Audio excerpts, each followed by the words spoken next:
Boa noite, pessoal. Estamos aqui junto para mais uma aula, tá? Hoje a gente já entra em julho. Pela nossa previsão aqui, hoje é a nossa penúltima aula, tá? Na nossa próxima segunda-feira, no dia 8, nós teremos a nossa última aula prática, tá? É só se surgir alguma novidade por aí, mas a princípio, dia 8, nós teremos a nossa última aula prática. E no dia 15, a nossa prova, tá? Se tudo der certo, no dia 8, que é segunda-feira que vem, nós vamos fazer uma leve revisão, tá? Mas teremos aí uma parte da nossa prática, tá? A gente sabe que não é... Essas práticas não são a perfeição que nós queríamos, mas é o que o momento nos permite, tá? Como eu comentei com vocês na outra aula, a gente espera que isso tudo passe e, como eu disse, uma disciplina relativamente básica e que essas técnicas muitas vezes vão ver em outras disciplinas, tá? Por isso a gente está fazendo elas assim de forma remota. Mas é o que é permitido no momento, porque a gente ainda não tem autorização para se encontrar, né? Vamos aguardar para ver quando isso vai acontecer. Mas então, semana que vem tem aula normal e no dia 15 será a nossa prova. A prova vai ser online, nos mesmos padrões da primeira prova, certo? Aproveito para dar o recado, acredito que vocês já estão sabendo, que agora do dia 4 ao dia 10, se eu não me engano, então de quinta-feira agora até a próxima quarta-feira, vão ocorrer as provas interativas das disciplinas tipo Blended ou simplesmente interativo. Então, fiquem atentos e não percam essas provas, tá?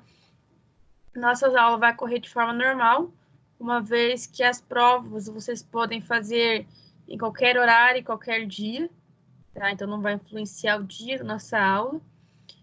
Então, dia 8, que é semana que vem, a gente termina nossa última prática, que eu já preparei. Dia 15, e faz uma revisão, e dia 15 nós temos a nossa prova online do mesmo quesito da anterior. Depois eu tenho que confirmar as datas de segunda chamada e de exame e como vão ocorrer, tá? Eu vou me informar isso certinho e eu informo vocês na nossa próxima aula. Mas eu espero que ninguém fique de exame, tá? Não estou acompanhando as notas de vocês. Espero que essa semana eu já consiga começar a lançar as notas parciais de vocês, já para a gente finalizar essa parte, né? Mas eu não vou conseguir fechar toda a parcial, porque vocês vão ter atividade ainda para me entregar, né? Hoje, como sempre, vocês vão ter atividade, e no dia 8 também sempre tem atividade para ser entregue. Então, eu não vou conseguir fechar totalmente, mas uma parte eu já consigo fechar das nossas notas parciais, tá? Lembre que a prova no segundo bimestre agora vale 4.000 pontos, tá? Então, não deixem de fazer e deem uma estudada, tá? Por mais que a gente saiba que vocês vão consultar a prova, tá? Mas a minha prova, as provas blended é mais difícil consultar, tá? Tem um sistema todo rigoroso por trás, mas eu sei que as minhas serão com consulta, né? A gente sabe disso, a gente não é besta para achar que vocês não vão olhar o material, até a gente já prepara uma prova pensando nisso. E aí a gente finaliza o nosso semestre, espero, com tudo certo, e que semestre que vem a gente consiga voltar em sala de aula, né? Sabe o quanto tá difícil essa pandemia e esse isolamento social que a gente está passando. Mas vamos fazer sempre o melhor que a gente consiga para ter um final de semestre tranquilos, tá? E para começar, eu vou começar compartilhando a tela com vocês, tá? E vou começar a mostrar algumas coisas aqui. Primeira coisa é que no AVA, esse é o meu AVA, pouquinho diferente do de vocês, tá? É só para lembrar, unidade 4, sessão 3, porque agora não tem mais onde postar, só consigo postar nessa, tá? Eu já coloquei o material que a gente vai usar em aula hoje, na segunda parte da aula, e coloquei já aqui os exercícios que são para... Opa, essa era para hoje. E tem aqui já os exercícios... Ué, sumiu. Era para ter aqui os exercícios que são para o dia 8. Vocês veem que não é só o avo de vocês que às vezes somem as coisas, tá? Tava aqui. Bom, depois eu vou verificar o porquê não está aparecendo, tá? Mas é essa lista de exercício aqui, tá? Uma lista que tem 2 páginas, aparentemente parece bastante coisa, mas a grande parte é de X. Nossa aula de hoje vai ser dividida em 2 partes, tá? A primeira parte, que é a parte de gravimetria, nós temos um vídeo a ser assistido, tá? Semelhante ao da semana passada, é o último que nós temos, tá? Onde vai gerar esse primeiro exercício aqui sobre cálculos de gravimetria, tá? A gente já fez vários exercícios desses e acredito que seja tranquilo, tá? E a segunda parte é uma representação de uma reação em laboratório. Essa eu vou fazer com vocês, tá? É um programa que se tem, tá? Esse programa a Unopar comprou e foi postado no lugar errado do AVA. A gente já solicitou para que seja liberado para vocês conseguirem fazer. Eu espero que para a semana que vem já esteja liberado, tá? Tem algum erro de sistema, mas vocês vão ter acesso a esse aplicativo, que é o Algetec. E aí a gente vai fazer isso juntos. E aí aqui saem várias questões de X para serem respondidas. Mas são questões tranquilas. A maioria já consegue ser respondida enquanto a gente faz a nossa prática. Então, a minha sugestão para vocês, tá? Essa primeira questão tem que ser feito cálculo, então vocês não vão conseguir fazer necessariamente durante o vídeo, tá? Que é a parte de gravimetria, então prestem bastante atenção, que é um método que nós falamos, o método de gravimetria, mas vários de vocês ficaram com um pouco de dúvida. E ali vocês vão entender bem como que funciona essa questão de gravimetria. Então, aqui vai ficar os cálculos, tem que ser feito depois, não adianta. Mas a segunda parte, que é a parte de indicador ácido base, que a gente vai fazer juntos depois, se vocês quiserem já baixar a lista no portal, tá? Facilita para vocês já irem respondendo as questões, que muita coisa a gente vai fazendo junto e já vai ter respostas ali, tá? Então, fica a dica aí. E, de novo, qualquer dúvida que vocês tiverem, vocês vão me perguntando, tá? No portal de vocês. Então, praticar aqui, ó. Agora apareceu a atividade. Então, já está no portal atividade para 8/6. Tá? É só entrar aqui e baixar, como vocês estão acostumados.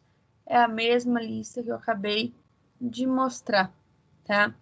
Com relação às aulas práticas, a hora que vocês entram na aba vídeos, lá vocês vão ver que hoje nós vamos ver o vídeo 3, tá? O vídeo 4, ele está errado, tá?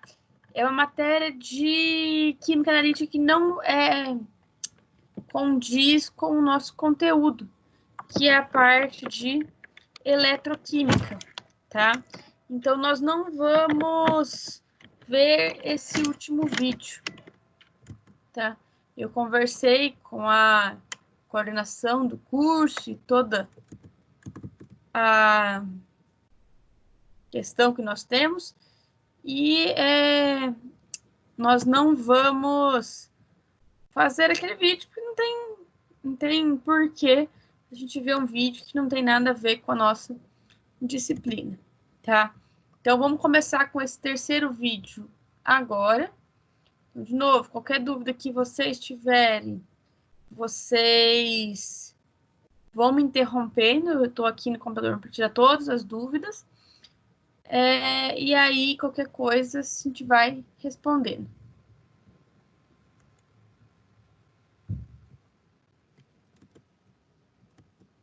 Então, vamos lá.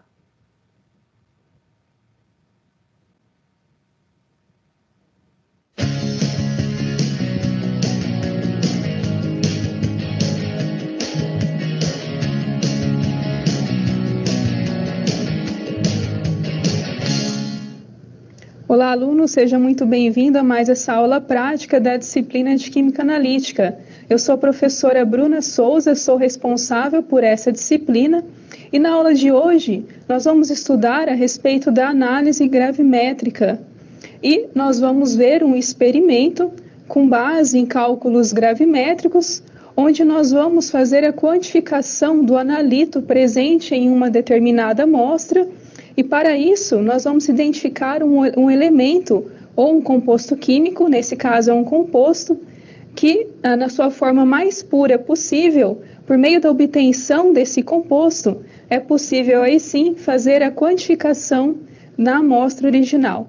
E retomando alguns conceitos que nós vimos na aula anterior a respeito dos cuidados que devem ser tomados em um laboratório, a respeito principalmente dos equipamentos de proteção individual, com o objetivo de se manter a máxima segurança possível, tanto a sua segurança quanto a segurança do seu colega que está trabalhando junto com você. Vamos retomar alguns desses conceitos, algumas dessas medidas de segurança. Então vamos ao quadro acompanhar quais seriam essas medidas e essas informações importantes a respeito da segurança. Então, em um laboratório, recomenda-se o uso de calça, sapatos fechados e cabelos presos aí para aqueles que apresentam um cabelo maior. Isso porque, dessa forma, você protege muito melhor o seu corpo de uma maneira completa com o uso da calça, de preferência a calça jeans, que ela é mais resistente, mas pode ser de um outro material também, de um outro tecido. Sapatos fechados, por quê?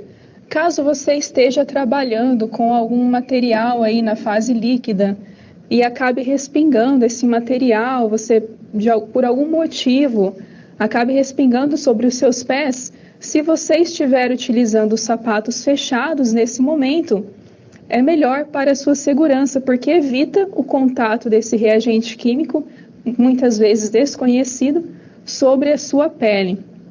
Além disso, cabelos presos, porque dessa maneira você tem aí uma maior segurança e evita com que tenha o contato dos seus cabelos com o reagente que você esteja trabalhando naquele momento, enfim. E depois, caso tenha contato desse material com o seu cabelo e posteriormente esse cabelo pode encostar na sua pele, dependendo do reagente que você estiver trabalhando, isso pode ocasionar alguma lesão na sua pele, principalmente se você estiver trabalhando com compostos ácidos. Além disso, o uso do jaleco de algodão, de preferência, de manga comprida. Por que o jaleco de algodão? Em muitos casos, o jaleco ele pode ser feito de um material sintético. E esse material, dependendo da substância com a qual ele entrar em contato, pode ser que ele venha a queimar ou abrir ali algum buraco na manga do seu jaleco e dessa forma sua pele estará exposta ao reagente que você está trabalhando ali, com a solução que você está trabalhando. Então, de nada adiantaria você estar utilizando esse jaleco se ele pode provocar aí esse rompimento do tecido e te prejudicar, ocasionando algum tipo de lesão. Por isso, recomenda-se o uso do jaleco de algodão, porque é um material mais resistente que evita, em algumas situações, que ocorra esse tipo de acidente. E, claro, de manga comprida, para que todo o seu braço esteja protegido. Além disso, o uso dos óculos de segurança e luvas. As luvas são extremamente importantes para se trabalhar em um laboratório, independente do material com que você esteja trabalhando. Por quê? Mesmo que você esteja trabalhando com algum material que não seja nocivo para a sua pele, caso haja algum tipo de contato, mesmo assim, se você estiver trabalhando com outras pessoas dentro desse laboratório, você muitas vezes desconhece qual é o material, qual é a solução que aquela pessoa está mexendo, está trabalhando no momento. E caso você tenha contato com essa solução do seu colega de trabalho e seja uma solução nociva ou perigosa, se você não estiver utilizando as luvas e entrar em contato aí esses reagentes com a sua pele, pode também ocasionar algum tipo de lesão. E os óculos de segurança, não é todo experimento que eles são necessários, mas para que o seu equipamento de proteção individual esteja completo, recomenda-se que você sempre utilize os óculos de segurança. Além disso, não utilizar acessórios durante as práticas, durante os experimentos.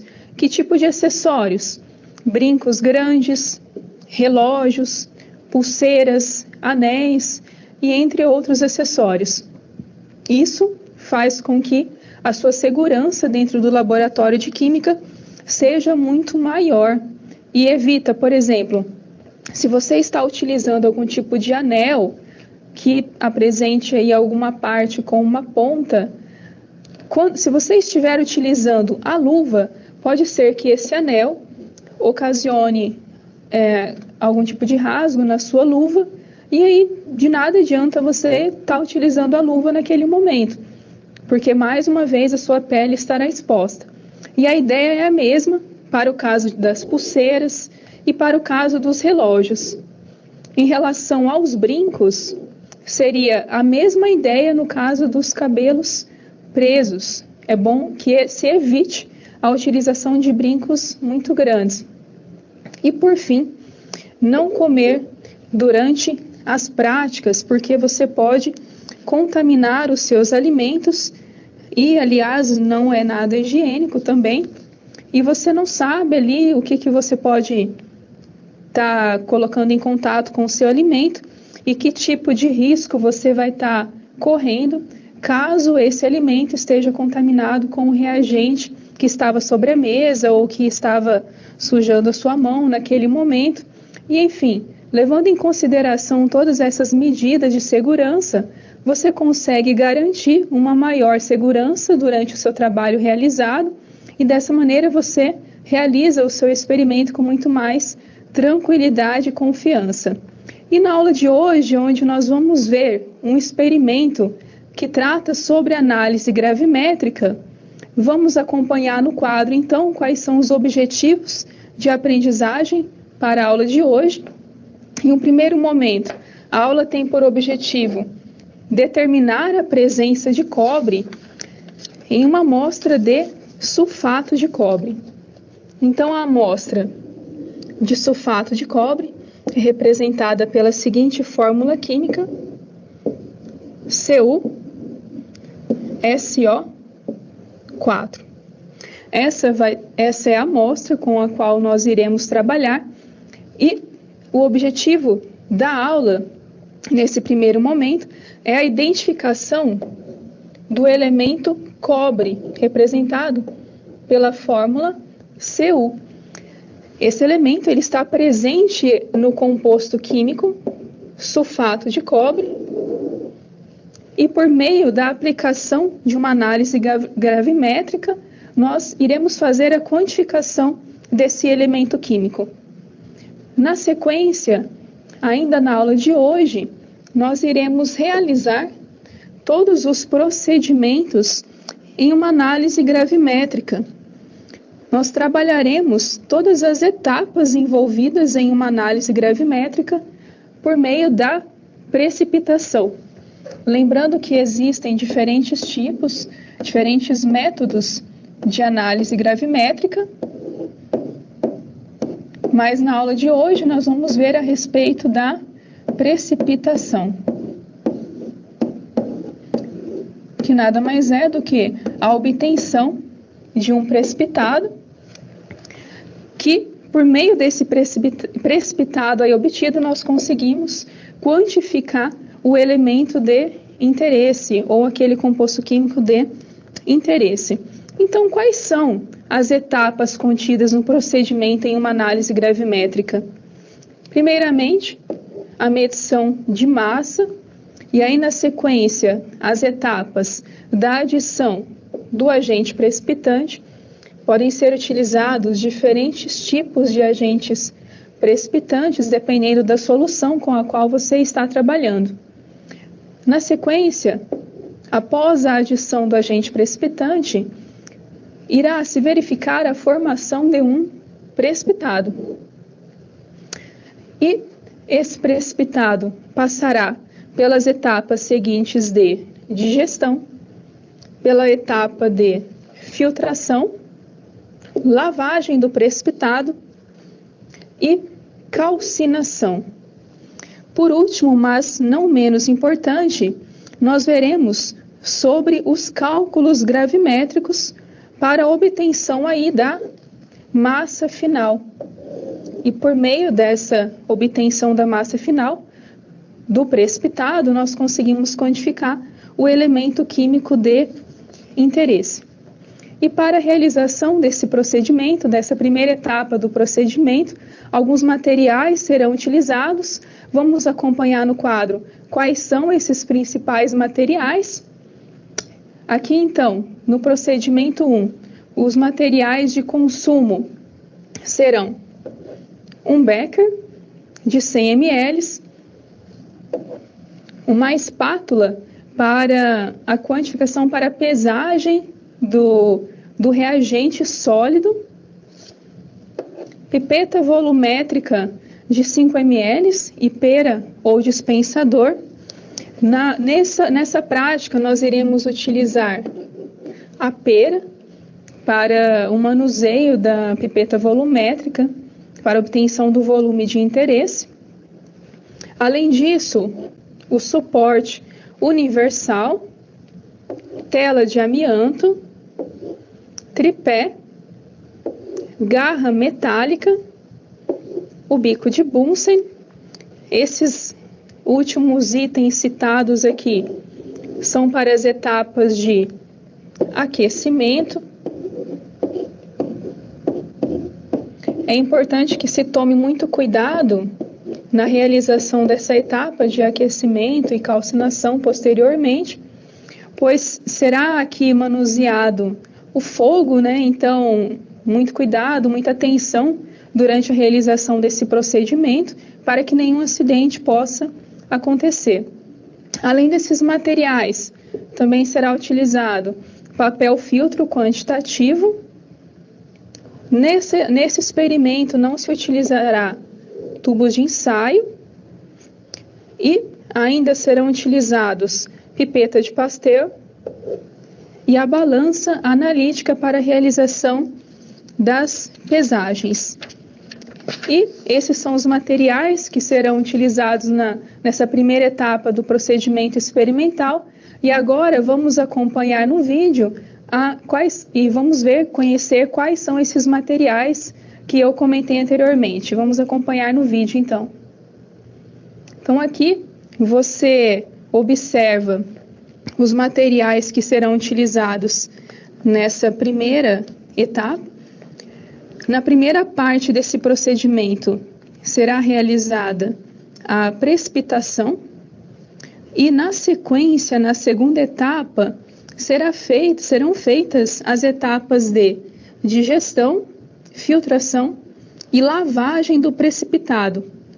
Essas etapas, elas são sequenciais em um método de análise gravimétrica, como eu comentei no início da aula. E você pode observar aí os itens, aqui nessa bandeja já estão os itens, alguns dos itens que serão utilizados no segundo procedimento dessa aula. Nós temos aqui, por exemplo, a pera em azul, que será utilizada para a medição do volume com o auxílio das pipetas volumétricas, que estão aí no início da bandeja. E também as garras metálicas e as pinças para o manuseio do cadinho posteriormente no segundo procedimento, ou principalmente quando esse cadinho estiver quente, para que evite aí qualquer tipo de acidente. Então utilizam-se essas pinças e a garra metálica também. O fósforo para o acendimento do bico de Bunsen. Além disso, o becker, o funil para transferência do líquido. E aqui nós temos também o papel filtro quantitativo, que será utilizado na etapa de filtração. Posteriormente, nós vamos ver como que esse papel filtro deve ser manuseado de uma maneira correta para que se obtenha o melhor resultado durante a etapa da filtração. Aqui nós também temos o vidro relógio, que posteriormente será mostrado como que deve ser utilizado para aumentar ainda mais a sua segurança durante esse procedimento. E agora uma visão mais detalhada a respeito dos itens que estão sendo utilizados. Então aí você observa as pipetas volumétricas, as pinças, a garra metálica, papel filtro quantitativo, a pera, o becker ali, os reagentes químicos, as soluções que devem ser preparadas anteriormente ao experimento, a água destilada, enfim, todos os materiais que serão utilizados no decorrer dessa aula.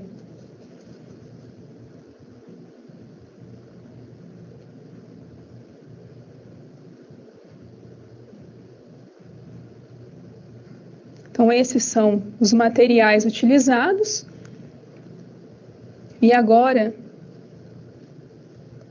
a respeito do primeiro procedimento, vamos acompanhar no quadro como que se dará o desenvolvimento da prática. Então, em uma balança analítica, vamos medir a massa de 0,2346 gramas do sulfato de cobre em um becker de 100 ml. Na sequência, será feita a adição de 30 ml de água destilada sobre esse reagente, para que ele possa ser dissolvido. Logo em seguida, será feita a mistura com o balão de vidro, balão volumétrico. Na sequência, será adicionado lentamente 5 ml do agente precipitante, para que possa haver aí a formação do precipitado. Essa adição é importante que ela seja feita de uma forma lenta, para que os cristais sejam formados de uma maneira homogênea. E o agente precipitante utilizado nessa prática é o carbonato de sódio, em uma concentração de 0,25 molar, ou 0,25 mols por litro. E após a adição desse agente precipitante do carbonato de sódio, você irá observar a formação do precipitado carbonato de cálcio. Então, mais uma vez, essa adição deve ser feita de uma maneira lenta por meio do gotejamento da solução do agente precipitante sobre a sua solução, contendo o sulfato de cobre, já dissolvido em água destilada, e dessa maneira você vai observar a formação do precipitado de interesse, que é o carbonato de cobre. Essa é a etapa da formação do precipitado, que é o primeiro momento desse procedimento número 1. Já em um segundo momento desse mesmo procedimento, após a formação do precipitado, serão realizadas as etapas de digestão, lavagem do precipitado e, por fim, a secagem. E um procedimento 2 será realizado a calcinação do precipitado formado. E agora vamos acompanhar no quadro ainda esse segundo momento do primeiro procedimento do desenvolvimento da prática. Então, após a obtenção do precipitado, será feita a digestão, filtração e lavagem, que são as etapas sequenciais em uma análise gravimétrica. Para isso, você deverá aquecer a solução sob tela de amianto e bico de Bunsen, mantendo por 15 minutos próximo à ebulição e repondo, caso seja necessário, a água evaporada. É importante que seja próximo à ebulição. Tente controlar a chama do bico de Bunsen para que a sua solução não entre em ebulição. Logo após, deixe a solução descansando por 10 minutos para o envelhecimento do precipitado. Essa etapa também é bem importante, então é preciso ser respeitado o tempo para que cada uma dessa etapa possa ocorrer da melhor maneira possível. Então, o tempo necessário para o envelhecimento deve ser de 10 minutos. E após a realização da etapa de envelhecimento do precipitado, filtre em papel filtro quantitativo. Nós iremos observar o correto manuseio desse papel para que seja obtido aí uma maior porcentagem do filtrado por meio da etapa da filtração.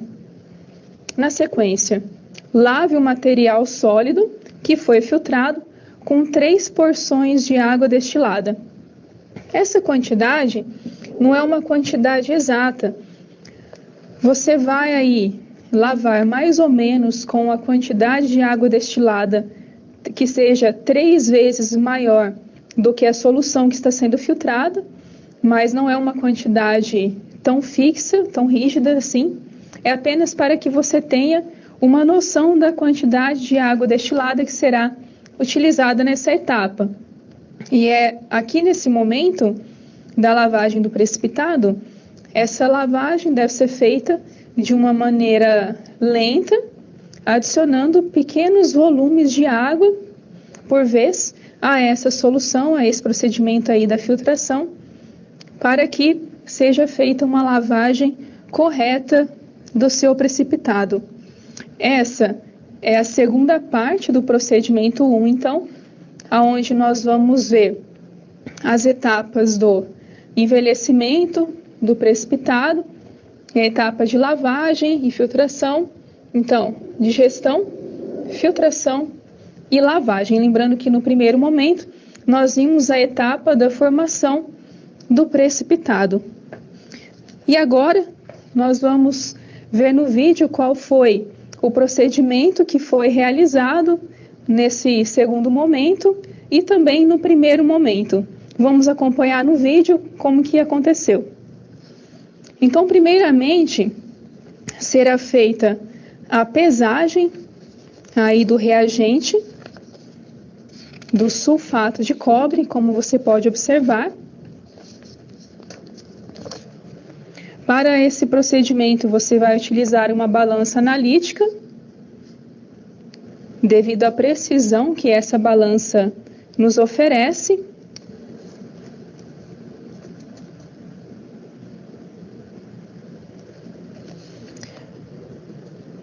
E para que seja realizada a precipitação, retomando, um agente precipitante, ele será adicionado à solução contendo o composto a ser determinado.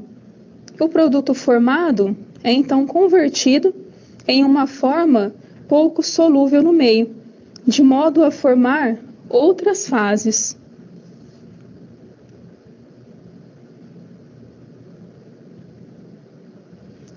Então aí você faz a pesagem do seu reagente.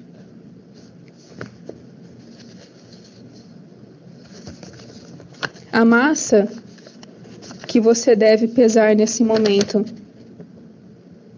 é a massa já comentada de 0,2346 gramas de sulfato de cobre no interior do becker. Na sequência, você adicionará as 30 ml de água destilada sobre esse reagente, sobre o sulfato de cobre. Para que seja feita essa adição, você utiliza uma pipeta volumétrica com a pera.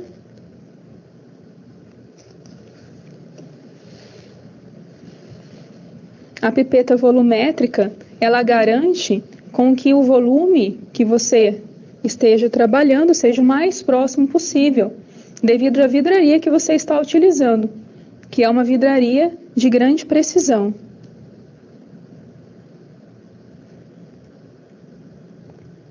Então, você adiciona de uma forma lenta, porque nesse momento está ocorrendo a dissolução do seu reagente, que se apresentava em uma forma sólida. Então, você faz esse procedimento e, na sequência, você vai observar que será agitada essa solução aí por meio do bastão de vidro, de forma que essa dissolução seja completa. Ou seja, de que a fase sólida se dissolva totalmente na fase líquida, que no caso dessa solução é a água destilada.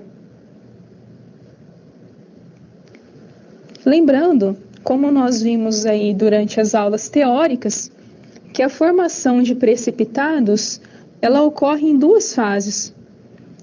A nucleação, primeira fase, na qual as moléculas formam pequenos agregados sólidos e, na sequência, ocorre o crescimento da partícula, na qual as moléculas se agregam ao núcleo de cristalização, formando o cristal.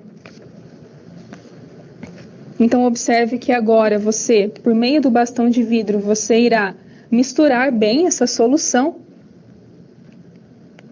até que o seu reagente seja completamente dissolvido na água destilada.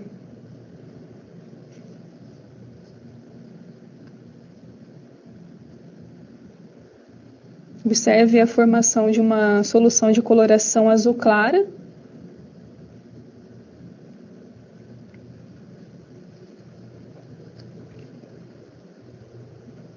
Essa etapa pode levar aí alguns minutos apenas, uns 5 minutos, talvez o máximo.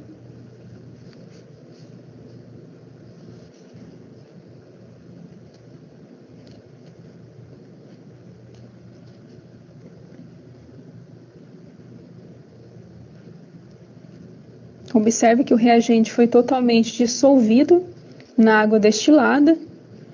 E agora, então, a adição do carbonato de sódio, que é o agente precipitante, que irá levar à formação do precipitado de interesse. Será feita a adição de 5 ml desse reagente. Você realiza a medição também com o uso de uma pipeta volumétrica e da pera, e essa adição deve ocorrer de forma lenta.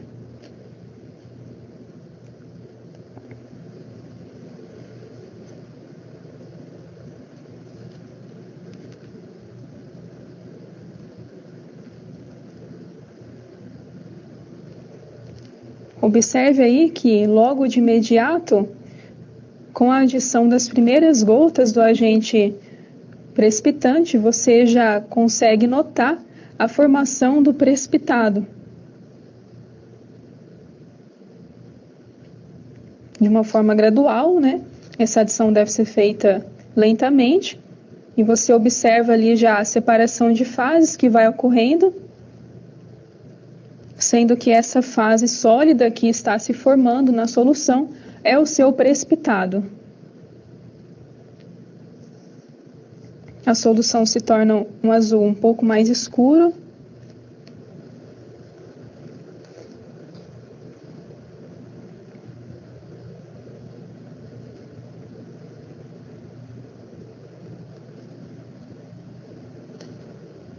E após a adição completa do carbonato de sódio, nós vamos partir para a etapa de digestão. Então, primeiramente, você liga o bico de Bunsen com a tela de amianto posicionada sobre o suporte, regula a chama. Essa é a tela de amianto que está sendo colocada sobre o suporte. Controla a chama de forma que ela não seja muito forte, mas também não se apague. E aí você inicia a etapa de digestão por 15 minutos. Lembrando que na etapa de digestão, também chamada de envelhecimento, o precipitado é mantido em contato com a solução mãe, aquecida por um tempo e sem agitação, com o objetivo de se obter um precipitado de partículas grandes, fácil de ser filtrado e com alto teor de pureza. E agora nós vamos dobrar corretamente o papel filtro. Observe que ele será dobrado em várias partes, isso para facilitar o processo da filtração.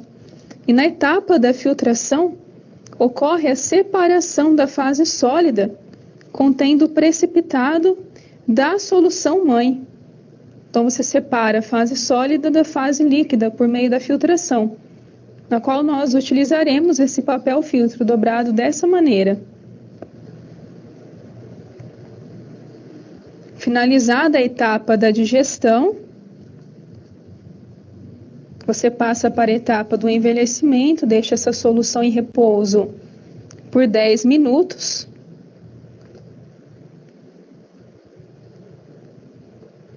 Onde haverá, então, o crescimento das partículas, como comentado.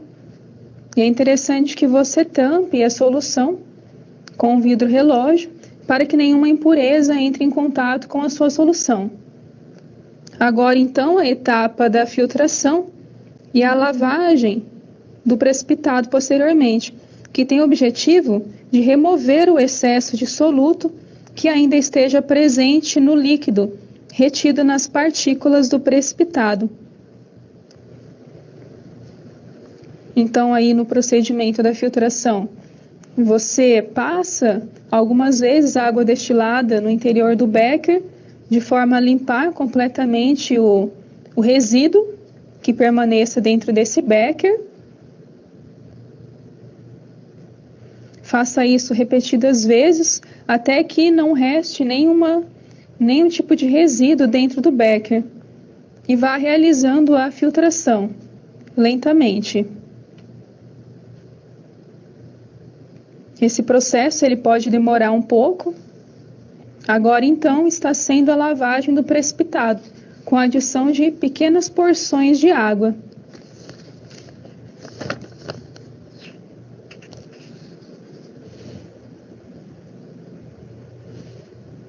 Agora, então, nós vamos ao segundo procedimento, na qual nós vamos observar a etapa da calcinação. Então, nós acompanhamos até agora a formação do precipitado e, posteriormente, a digestão e a lavagem aí dessa solução na qual continha o precipitado.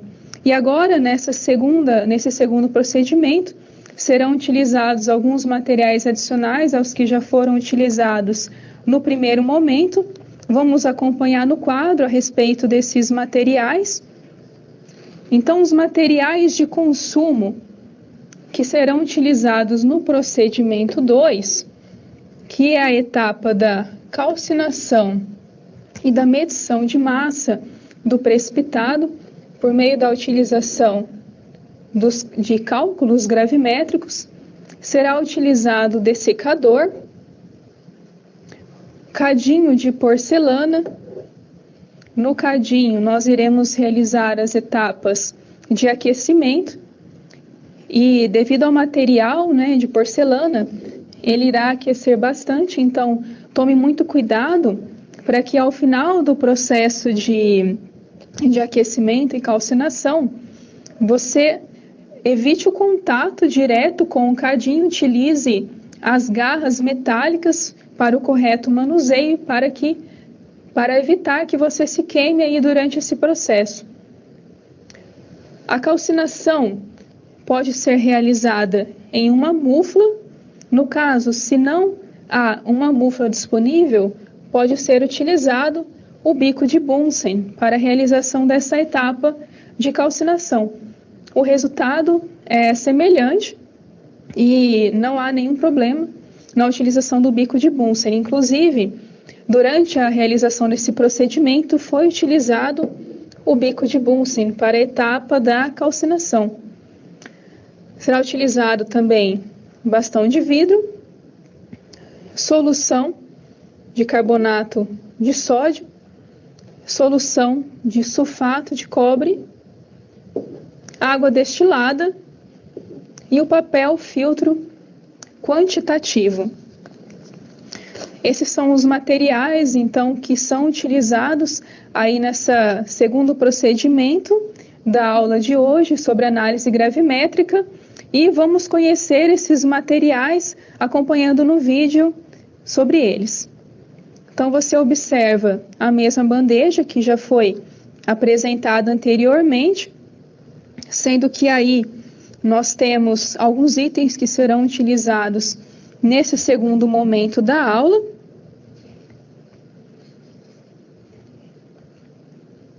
E nesse segundo momento é muito importante a utilização das garras metálicas e das pinças. E como eu comentei, para evitar aí que você se queime.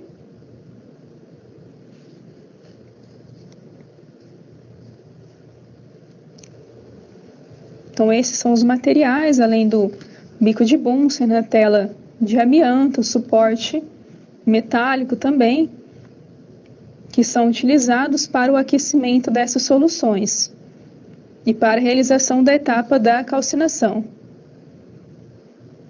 O fósforo também, então aí você pode acompanhar a tela de amianto, o suporte metálico, o bico de Bunsen, ali a garra fixada ao suporte metálico. Alguns desses itens já foram utilizados no primeiro procedimento para a etapa da digestão. Então, com muita cautela, você irá realizar mais uma vez o manuseio com o bico de Bunsen, tomando muito cuidado para que você não se queime.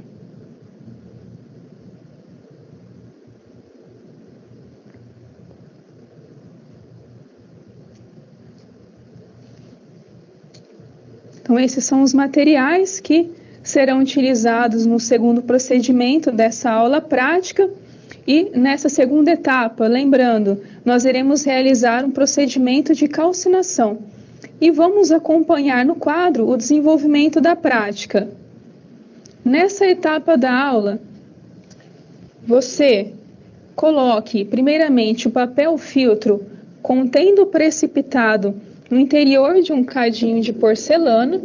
Esse cadinho de porcelana deve já estar previamente pesado.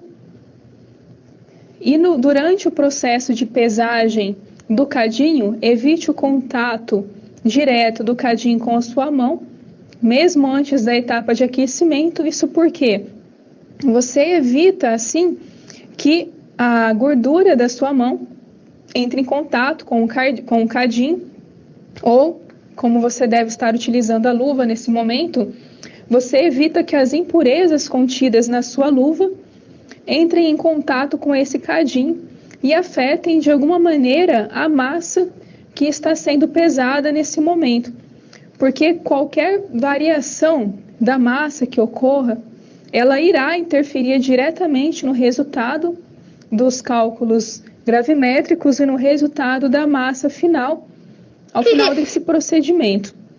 Então, evite o contato da sua mão com o cadinho, utilize as pinças ou a garra metálica. Aí, no caso, se nós fôssemos utilizar a mufla, ela seria utilizada a uma temperatura de 800 graus por 1 hora para que ocorra a etapa de calcinação do precipitado. Na aula, nós iremos utilizar nesse procedimento o bico de Bunsen para a realização da calcinação. Em um procedimento de rotina de laboratório, utiliza-se a mufla para o procedimento de calcinação.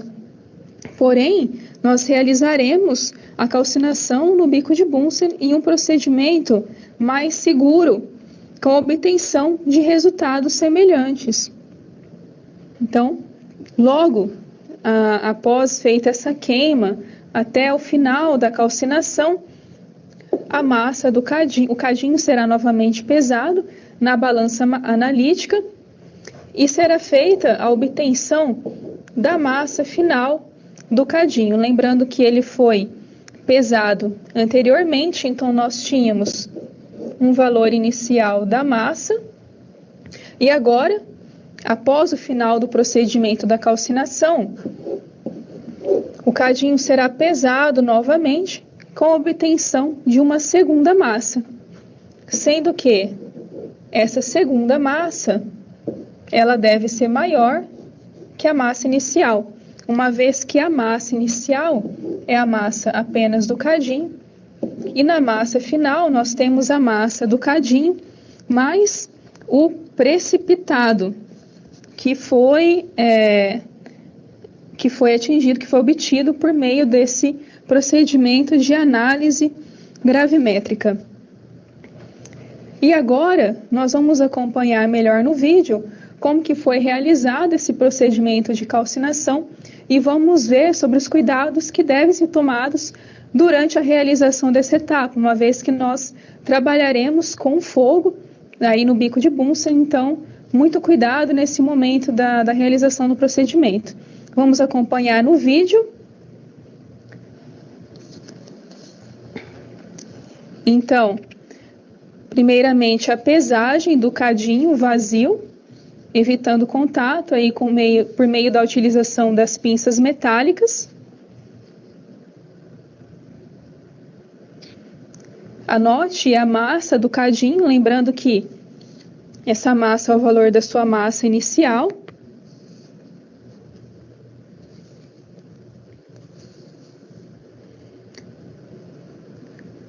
E após feita essa pesagem, então após a filtração e a lavagem do precipitado, o precipitado deve ser recolhido dentro do papel filtro e levado ao aquecimento até que a sua massa se torne constante. Então, o cadinho que já foi previamente pesado, ele foi armazenado dentro do dessecador. Agora, aí, com a utilização da garra metálica, né, evitando contato direto com a porcelana do cadinho, nós deixamos ele reservado, pois em seu interior será armazenado o papel filtro contendo o precipitado em seu interior, após o final da etapa da filtração e lavagem. Recolha esse papel sem o contato direto também, né? Para que você faça isso, esse papel já deve estar totalmente escorrido. Coloque ele no interior do cadinho. Após feito isso, terá início o procedimento da calcinação. Então, você já liga previamente, já acende o bico de Bunsen, com muito cuidado, e coloca o cadinho sobre o bico de Bunsen.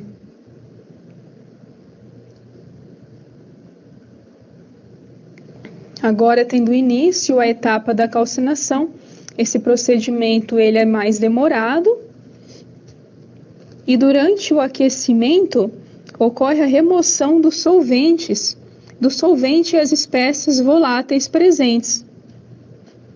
E, em seguida, após um aquecimento inicial, com a calcinação, ocorrerá a decomposição do sólido e a formação de um composto de composição conhecida, finalizando a nossa etapa, o nosso procedimento de análise gravimétrica.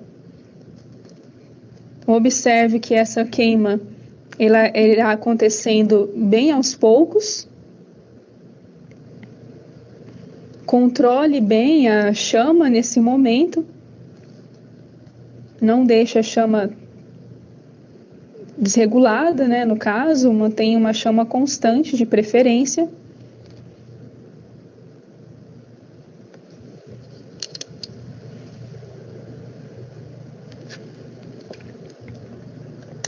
após um determinado tempo, o papel irá queimar totalmente e restará apenas o precipitado ali no interior desse cadinho. Observe que já houve uma mudança significativa em relação a como estava inicialmente. O processo ele ocorre de forma gradual e lenta.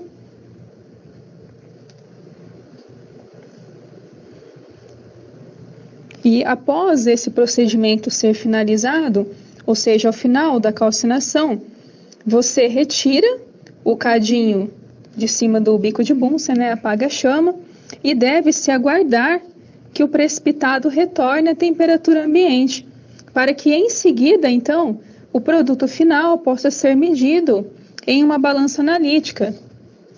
Então, a pesagem do cadinho, que seria a nossa massa 2, essa pesagem, ela deve ser feita com o cadinho já frio. E para isso, nós vamos armazená-lo dentro do dessecador. Esse é um procedimento de segurança caso essa chama se torne descontrolada e haja algum tipo de princípio de incêndio, você deve apagar a chama e tampar com vidro relógio para abafar a chama. Com muito cuidado, o cadinho ele vai estar bem quente. E agora nós armazenamos ele dentro do dessecador para que ele retorne à temperatura ambiente.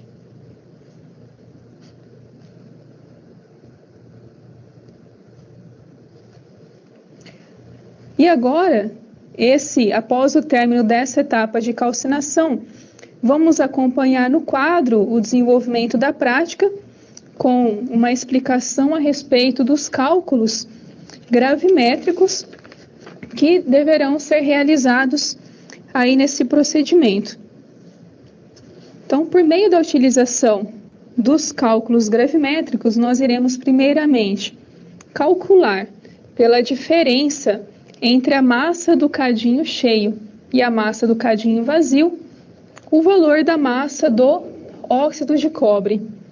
A massa do cadinho cheio será a nossa massa 2 e a massa do cadinho vazio, a massa 1. Como comentado anteriormente, você irá analisar a diferença entre esses valores.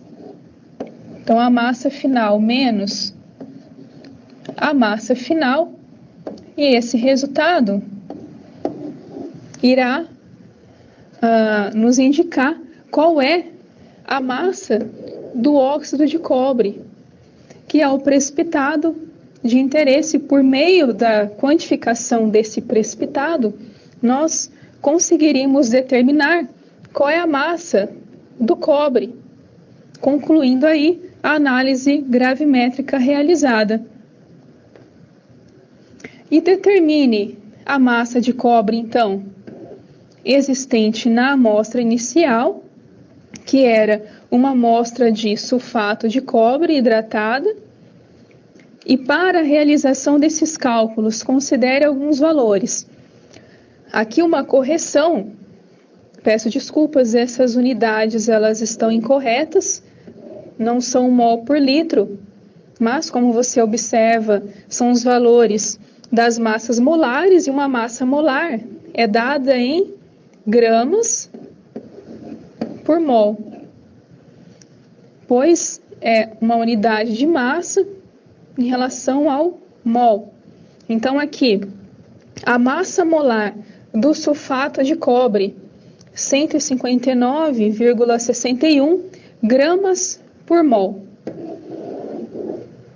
A massa inicial que foi utilizada do reagente inicial, que é o sulfato de cobre hidratado, considere 249,68 gramas por mol. Em relação ao carbonato de cálcio, 123,56 gramas por mol. E a massa do óxido de cobre, considere um valor de 79,17 545 gramas por mol.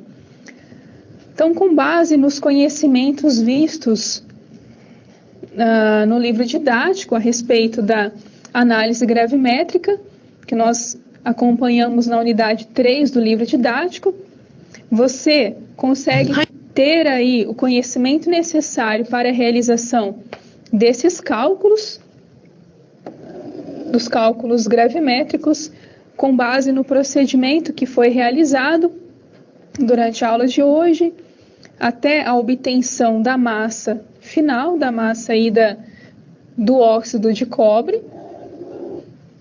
E por meio dessa massa final, como que você consegue calcular a massa do cobre na amostra inicial, que é a amostra de sulfato de cobre?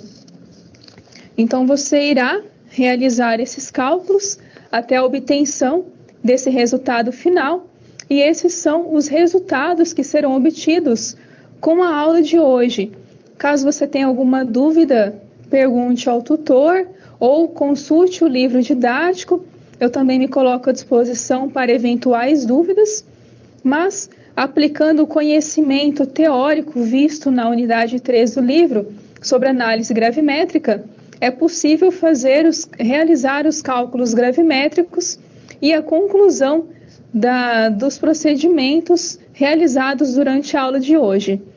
Então, hoje nós vimos o procedimento onde nós podemos aplicar todo o estudo da análise gravimétrica, vendo na prática como que se dá a quantificação de um elemento ou um composto químico de interesse, sendo obtido na sua forma mais pura, que no caso foi o óxido de cobre. E por meio dessa forma mais pura, nós conseguimos calcular qual o valor da massa de cobre dentro dessa amostra. E dessa maneira nós chegamos ao fim da realização desse procedimento na terceira aula prática da disciplina de Química Analítica. Eu agradeço a sua atenção, me coloco à disposição para eventuais dúvidas, e na próxima aula nós iremos realizar o último procedimento na última aula prática da disciplina.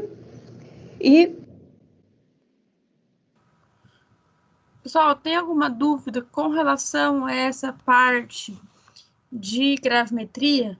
Nós vimos na teoria, já fizemos alguns exercícios, e aqui deu uma boa revisão desse começo, da teoria, e mostrou a prática, tá? Na nossa lista de exercício, o primeiro exercício, então, a gente tem lá para ser resolvido os cálculos dessa prática que vocês acabaram de visualizar, tá? Nós temos agora o nosso intervalozinho, nossos 15 minutos, então são 8h15, 8h30 a gente volta, que daí eu vou entrar com vocês com a outra parte de laboratório, que eu vou fazer com vocês, não será diretamente um vídeo, tá? Então, em 15 minutos a gente volta. Se alguém tiver alguma dúvida, me pergunte, aproveite o momento, gente.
voltamos.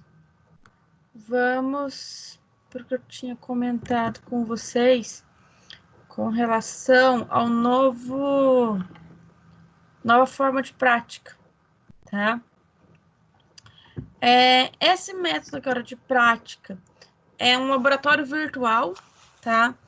Como eu comentei com vocês no começo da aula, vocês vão ter acesso a ele, tá?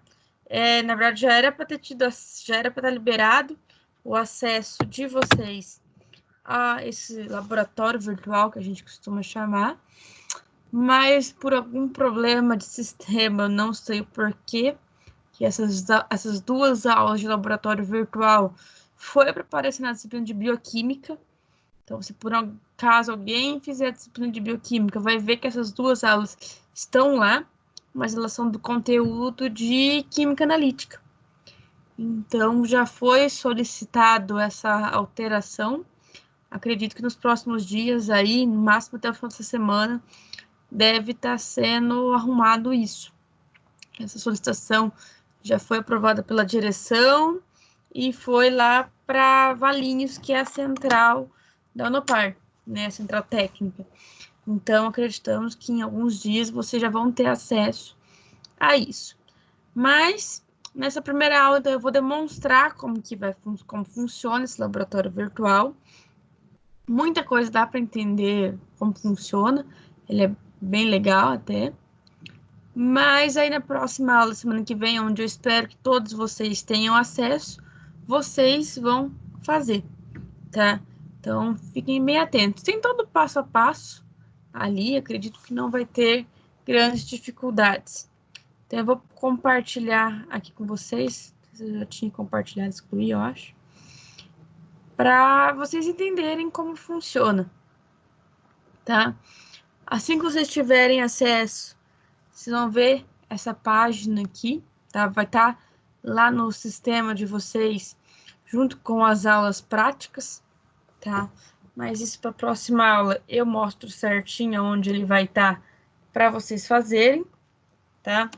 Então tem todo ele mostra certinho aqui o funcionamento. Então essa é a nossa primeira aula, a gente vai falar um pouco dos indicadores ácido-base, tá? Então ele faz toda uma apresentação do que será necessário, tá? Então qual que é o objetivo? O que a gente vai aprender nessa aula de hoje, tá? É ver os principais indicadores, no caso aqui, alaranjado de metila, fenolftaleína e azul de bromotimol, tá? Que são os 3 principais indicadores do tipo ácido-base e como eles vão reagir entre um ácido e uma base, tá? Então, ver a mudança de cor e assim por diante. Tudo isso a gente vai fazer sempre em capela de exaustão, tá? Eu vou começar a falar um pouco mais por causa disso, tá? E para que eu preciso saber desses conceitos de indicador, tá? Relação de pH, como eu já falei desde a primeira aula quase, é extremamente importante, onde está relacionado à acidez e a basicidade de um composto. Ela vai valer basicamente para qualquer coisa, tá? Desde um alimento, saber a acidez, a basicidade. Demos o exemplo do solo, onde as hortênsias azuis e as rosas, elas têm a mudança de coloração devido ao pH do solo. pH no nosso corpo, aonde por que um medicamento ele vai abrir no estômago e outros abrem no intestino, tem a ver com o pH do nosso sistema. Falamos também do sistema tampão, que tem relação com o pH, sua manutenção constante, e assim por diante, tá? Então, o conceito do pH ele é extremamente importante. O que a gente vai fazer nesse experimento, então? A gente vai colocar testar o ácido clorídrico e hidróxido de sódio com os indicadores alaranjado de metila, azul de bromotimol e fenolftaleína e ver essas mudanças de coloração, tá? Qual é os nossos EPIs, tá? nos primeiros vídeos de aula prática falou bastante dos usos de EPI, né? É claro que online a gente não vai pôr um jaleco para assistir, nem nada demais, não faz a mínima lógica, mas toda vez que você entra em um laboratório, é obrigatório o uso dos EPI. Aqui no caso, a gente teria necessidade de usar luvas, jaleco e máscara, tá? Porque não necessariamente eu vou precisar usar os nossos óculos de proteção, tá? Porque como foi colocado aqui, e está aqui, ó, vai ser usada em capela de exaustão, tá? Então a máscara nem seria tão necessário assim, porque nessa capela de exaustão, na hora que eu chegar lá, eu vou explicar um pouquinho melhor, ela tem a capacidade de sugar todos os vapores. E com isso não vai entrar em contato com nossos olhos nem inalar ela. Então aqui eu tenho a parte teórica dos nossos ácidos e bases. Como eu já comentei bastante sobre ácido e base antes, né, nossos indicadores, quando eu falei de titulação ácido-base, né, eu falei dos indicadores ácido-base, eu acho que não há tanta necessidade. A questão é que eu tenho um indicador, quando ele reage com a água, ele vai ter a perca ou a ganha do H+, né,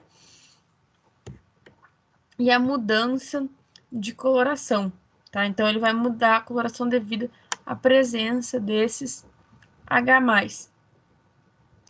E aqui no nosso caso, como eu tô falando dos 3 principais, então a fenolftaleína, ela passa de incolor, quando ela está em meio ácido, para rosa, em meio básico. Vocês vão ver em alguns livros que ela não está como rosa, ela está como vermelho, mas ele é um rosa, bem rosa, é muito difícil a gente conseguir falar aquilo como vermelho, mas a maioria dos livros ainda apresenta com uma coloração vermelha, infelizmente, tá? No alaranjado de metilha, então, em coloração ácida, ele tem cor vermelha e em meio básico ele é alaranjado. E o azul de bromotimol, ele é amarelo em meio ácido e azul em meio básico, tá? Então, lembrem dessas cores para a gente chegar na explicação final das nossas cores ali, tá? Então, voltando, temos aqui todo o roteiro a ser feito, tá? Estou explicando certinho, porque na próxima semana, como eu disse, vocês é que irão fazer, tá? Então, no roteiro, ele fala passo a passo do que tem que ser feito, tá? Ele só não vai dar o porquê da explicação, que essa é a função de vocês. Eu não vou passar esse roteiro passo a passo, porque eu já vou fazer ele com vocês, tá? Na semana que vem eu vou passar o roteiro com vocês, porque daí vocês que vão fazer sozinhos, tá? E aqui eu tenho o pré-teste, que são algumas questões. Essas pré-testes já estão naquelas questões que eu passei que estão no AVA, tá? Lembrando que vocês devem fazer e me enviar até na próxima segunda, antes das 19 horas, tá? Como sempre. E a gente vai tentar entrar aqui no nosso laboratório. Vamos ver por que não tá entrando.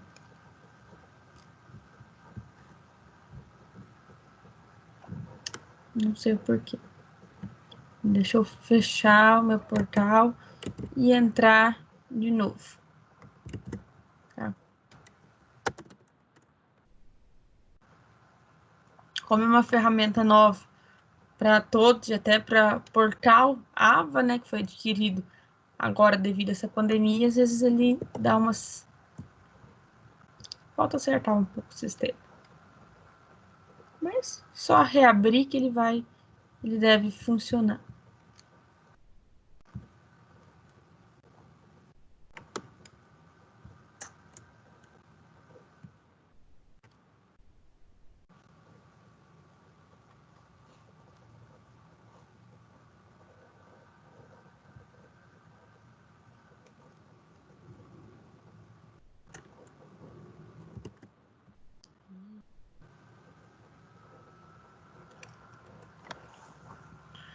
Então, eu reabrir aqui, ele vai abrir o nosso laboratório, tá?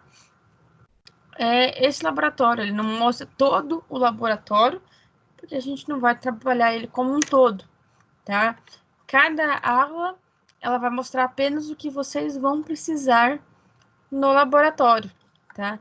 Então, aqui como a gente vai usar a capela, ele já mostra a capela de início. E aqui na lateral eu tenho todos os locais que eu posso ir e aonde eu posso me aproximar. Mas vamos lá, toda vez que a gente entra no laboratório, a primeira coisa que nós temos que fazer é a colocação de EPI, tá? Então eu venho aqui em EPI e vou colocar eles. Lembrando que se fosse uma aula realmente prática, cada um é obrigado a levar os seus EPIs, uma vez que são equipamentos de proteção individual. Abrir o nosso armário, a gente vê que toda vez que eu passo a seta em cima de cada coisa, ele vai falar o que é, ó. Jaleco, tá?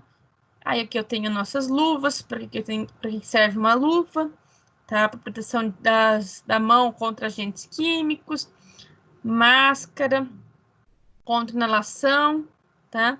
E os nossos óculos, que é a proteção dos nossos olhos. Como eu falei lá anteriormente, aqui a gente vai precisar usar o jaleco.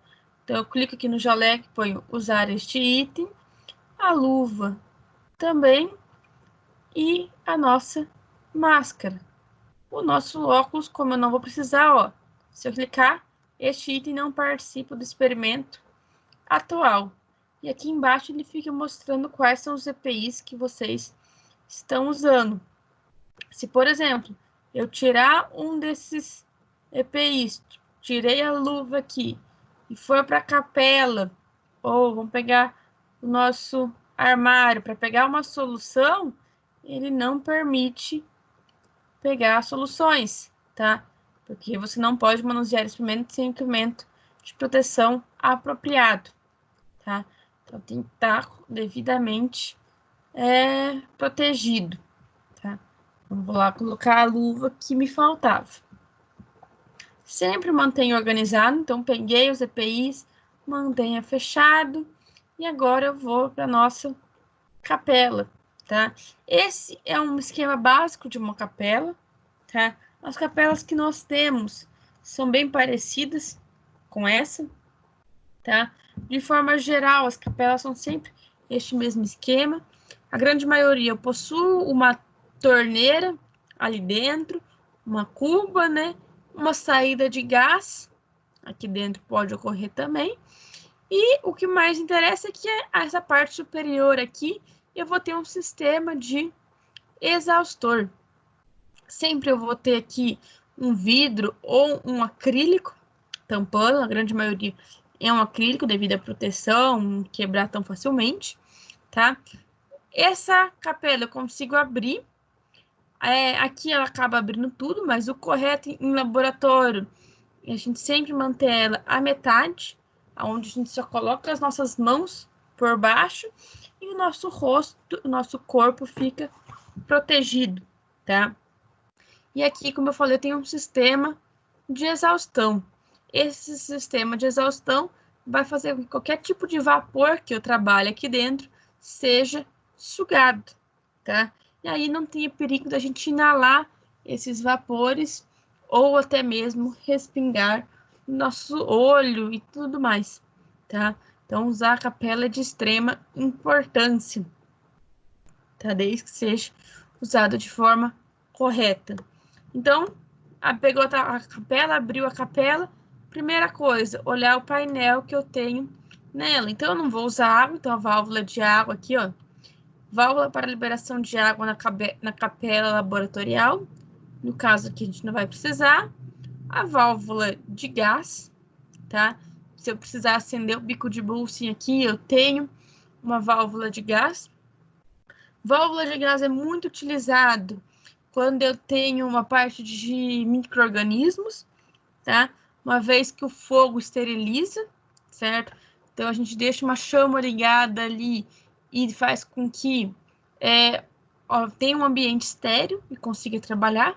A luz, então vamos ligar aqui a nossa luz para que tenha luminosidade na nossa capela.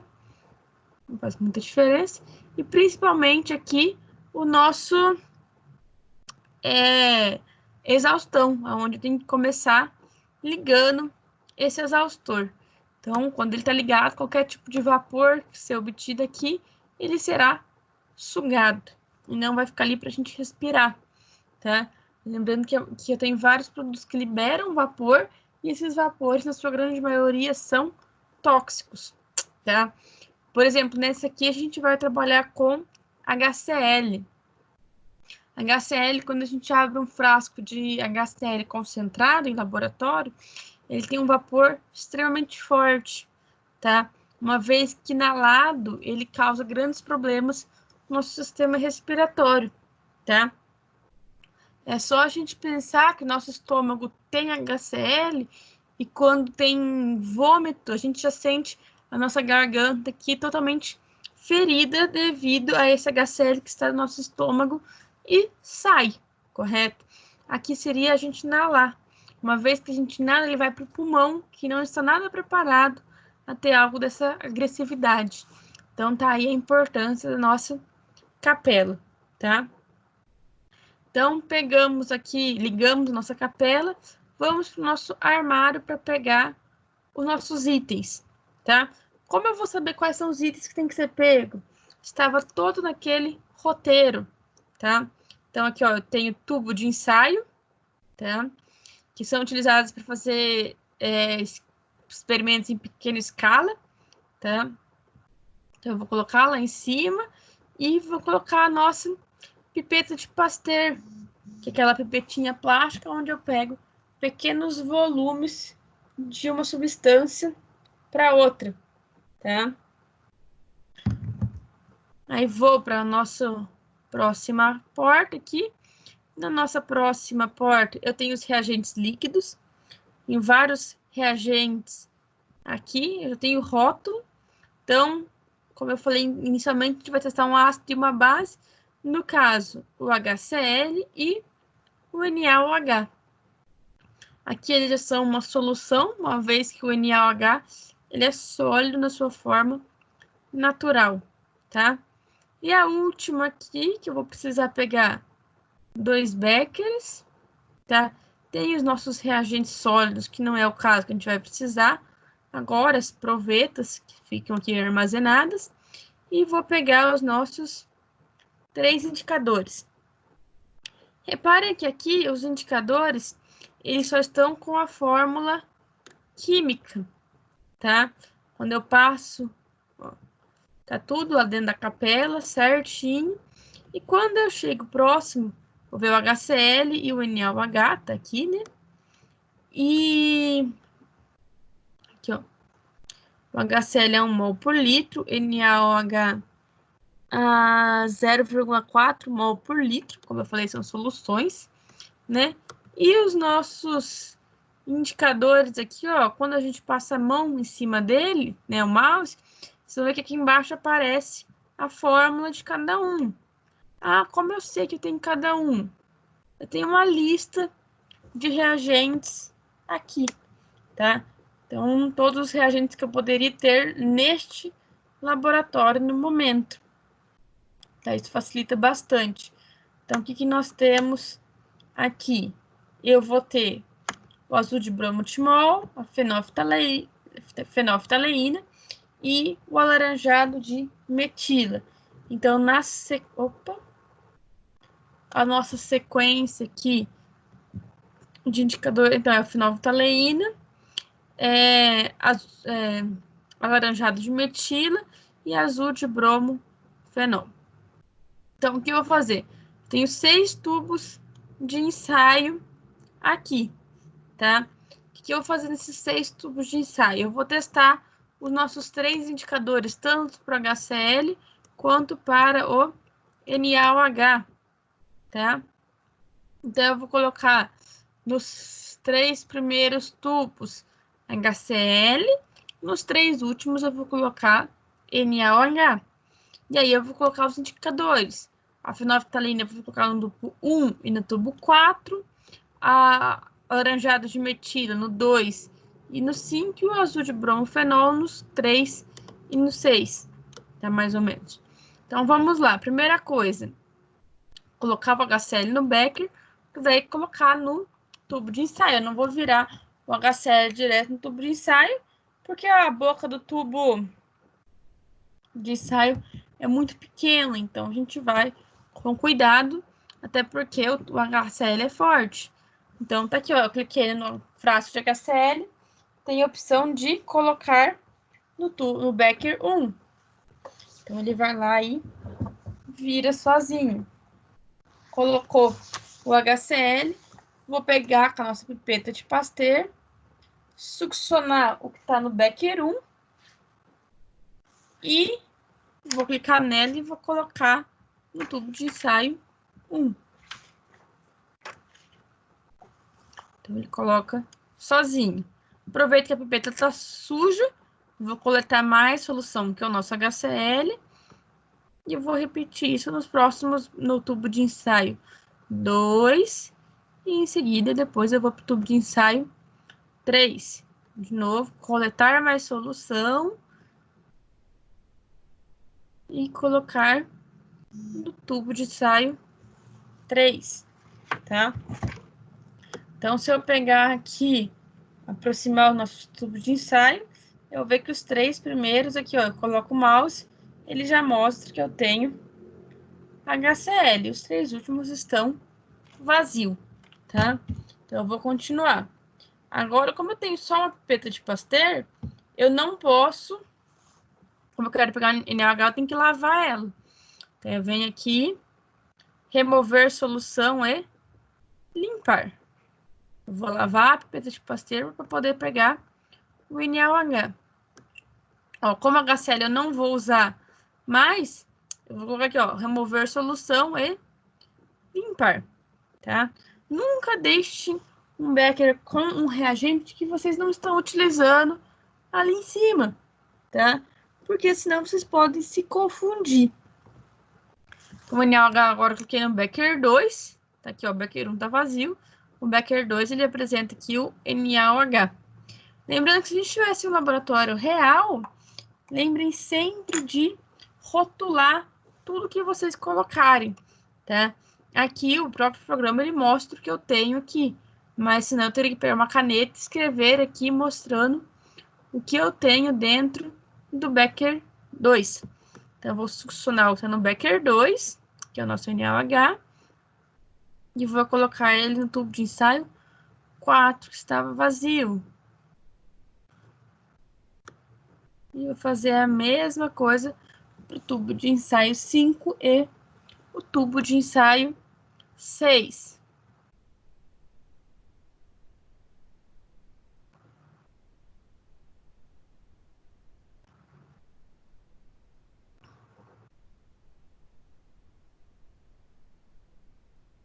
Tubo de ensaio 6. Vou conferir lá nos meus tubos de ensaio se estão todos certos, NaOH, NaOH e NaOH. Perfeito. Então, eu posso lavar a minha pipeta e o nosso becker, tá? Sempre deixando tudo mais organizado possível dentro de um laboratório, tá? Lembrando que sempre dentro de um laboratório, qualquer coisa pode acontecer e quando acontece, pode ser que seja um acidente.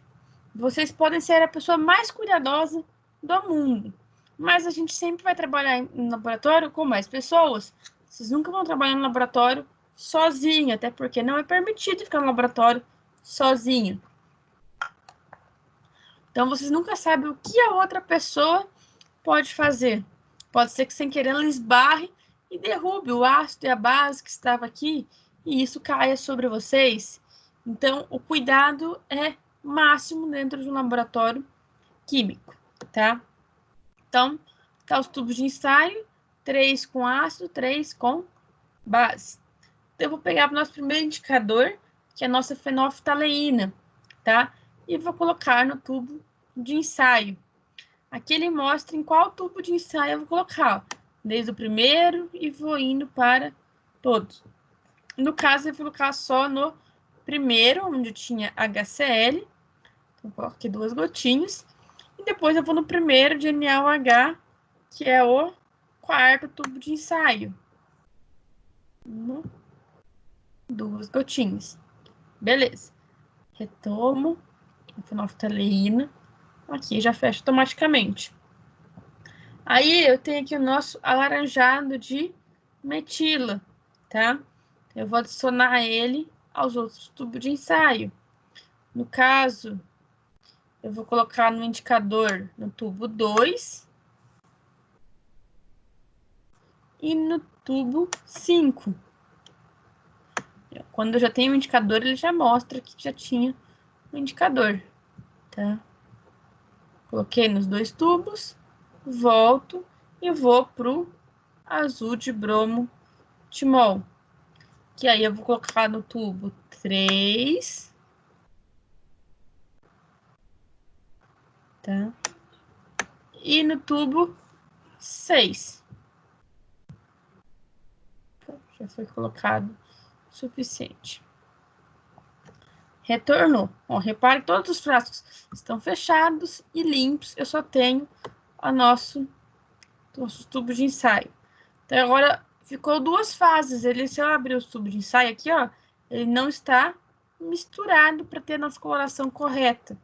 Então, eu vou ter que misturar os tubos de ensaio. Então, eu venho tubo por tubo. Misturar tubo de ensaio 1. Ele dá uma chacoalhada para misturar as 2 soluções. Misturar tubo de ensaio 2 e assim por diante.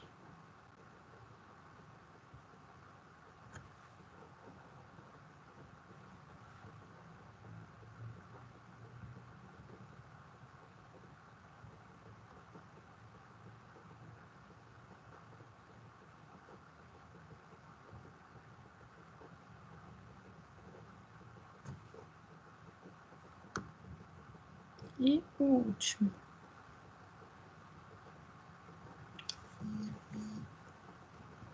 Feito isso, a gente começa a observar aqui as nossas colorações. Então, lembrando que os 3 primeiros eram ácidos e os 3 últimos são as nossas bases, tá? Então, opa. O nosso primeiro aqui, ó, tem o HCl mais C20H14O4. Se tiver dúvida, é só vir aqui, ó, C20H14O4 é a nossa fenolftaleína. Ela ficou incolor ou branca. Voltando lá à nossa teoria, a gente vai lembrar que a fenolftaleína, quando ela fica incolor, é quando ela está ácida. A gente conseguiu comprovar aqui devido à presença do HCl. Na próxima, onde eu tenho o nosso alaranjado de metila, tá? Quando ela reagiu com o ácido, ela teve a nossa coloração avermelhada aqui. E o seguinte, que é o azul de bromo timol, quando ele reagiu com o ácido, ele obteve a nossa coloração amarela, tá? E agora a gente vai para os 3 com base. Então, de novo, a fenolftaleína, quando reage com uma base, ela fica um rosa, tá? O alaranjado de metila, então, ela ficou esse alaranjado que nós temos aqui. E o azul de bromo timol, quando ele está reagindo com uma base, ele fica azul. Então, a gente pode comprovar aqui as mudanças de coloração da fenolftaleína, que passa de incolor para rosa, do alaranjado de metila, que passa de vermelho para laranja, e o azul de bromo timol, que passa de amarelo para azul, tá?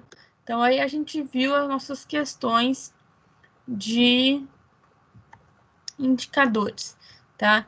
E como se fosse em laboratório, eu tenho que sempre remover todas as soluções, consequentemente limpar todos os nossos tubos de ensaio e guardar tudo. Então, coloca tudo no armário.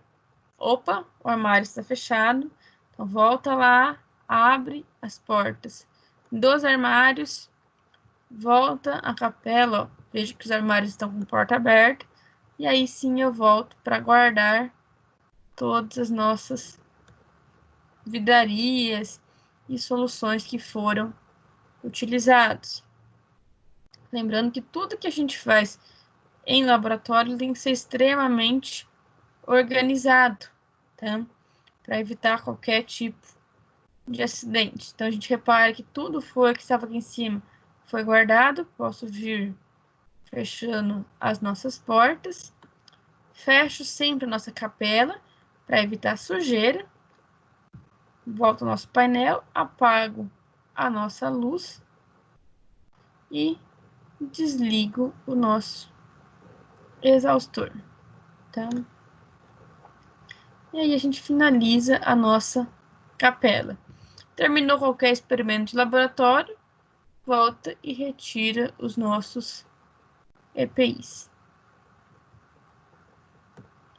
E aí nós teremos a nossa prática concluída, tá? Repare que o laboratório, exatamente como vocês entraram, vocês estão deixando ele. Isso é de extrema importância em um laboratório.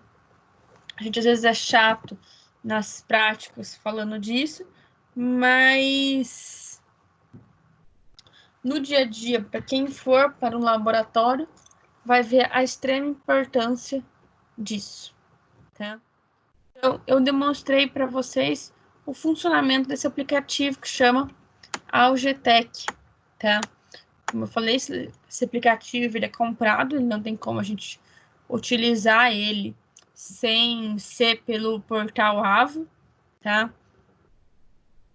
E aqui no final eu tenho algumas questões, essas questões também já foram copiadas daqui, já que por enquanto vocês não conseguem acessar isso, e estão naquela folhinha de exercício que eu passei para vocês, tá?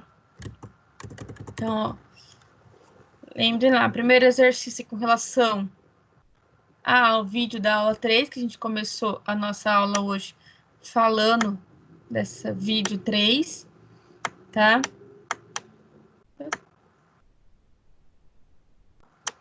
E aqui a questão 2 são 9 questões de X com relação a essa prática que eu acabei de demonstrar. São questões rápidas de serem resolvidas, mas de extrema importância, tá?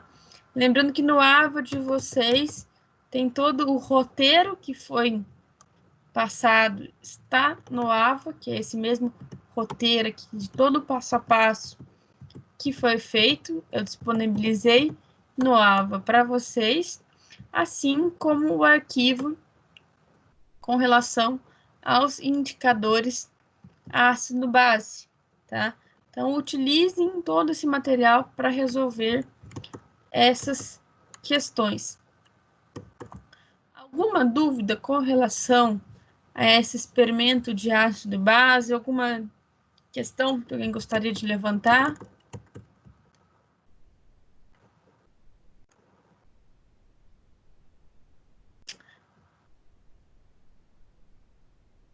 Se ninguém tem nenhuma dúvida, nenhum posicionamento que gostaria, eu finalizo por aqui. Se alguém quiser, estou aberto às dúvidas. Tranquilo, professor. Então, fechou. Aí me entregue essa lista até segunda-feira que vem, no mesmo padrãozinho de sempre. Pode me enviar via WhatsApp, o que vocês preferirem. E semana que vem nós temos a nossa última aula antes da prova. Então tá bom. Então, tá bom. Boa noite, gente. Obrigado, professora. Boa noite. Boa noite. Boa noite, professora.